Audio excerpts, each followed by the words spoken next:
आता तुम्ही म्हणाल का तुम्ही एवढी माती कायले होऊ देता? 8-10 दिवसापासून आमची शूटिंग चालू होती, मग कायले घराकडे जास्त लक्ष राहते.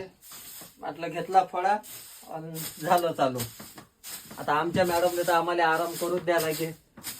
मॅडमच्या हातात आपलं जीवन आहे, व्हिडिओ तेच बनवते. मग काय या पूर्ण पलंग साफ करून टाकला.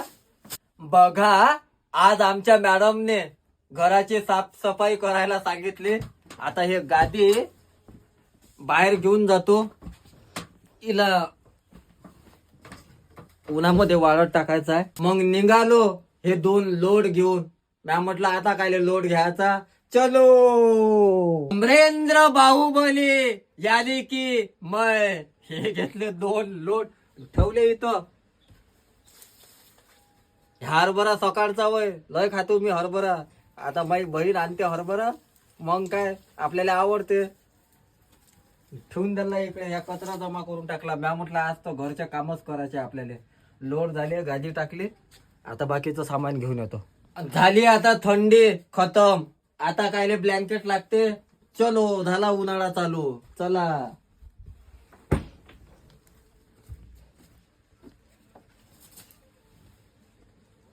आज हे ब्लँकेट धुवून टाकतो चांगले. घमेले आणलं, ह्यात घमेल्यात पाणी टाकतो आणि ब्लँकेट धुवून टाका लागे. या आता तुम्हाला शेण दाखवतो. शेणही जमा केलं. चांगला नवरा हो मी, नवरा चांगला हो. चलो इकडे ये इकडे. आता एवढं शेण आहे, एवढ्या शेणात होत नाही काय, सडा टाकून घेतो, बाकीचे कामही होते. पलंगची साफसफाई होऊन गेली. मग मी म्हटलं याले आता व्यवस्थित याच्या जागेवर लावून द्या. मग उचलला ना एकट्यानंच पलंग. बायको म्हणे मी उचलू लागतो ना म्हणे तुम्हाला. म्हटलं नाही रे, तू ऑपरेशन झालं, डॉक्टरनं तुले कामं करायला सांगितले नाही, एवढा मोठा पलंग तू उचलू नको. मग मी एकट्यानंच तो पलंग उचलला.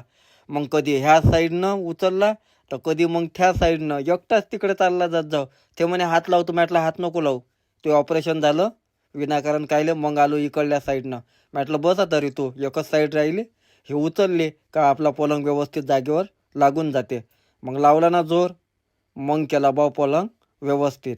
मग त्याला म्हटलं आता होऊन जा रे तू त्या जागेवर बरोबर. मग गव्हाचा कट्टा उचलला, 50 किलोचा गव्हाचा कट्टा होता. लावली ना ताकद, उचलला 50 किलो कट्टा. बायको म्हणे बापा तुमच्या अंगात लय ताकद आहे म्हणे. कट्टा उचलला तर मला ट्रॉफी दे. या बाईकवर आम्ही नेहमी फिरायला जातो. आज हे गादी टाकतो या बाईकवर वाढायला.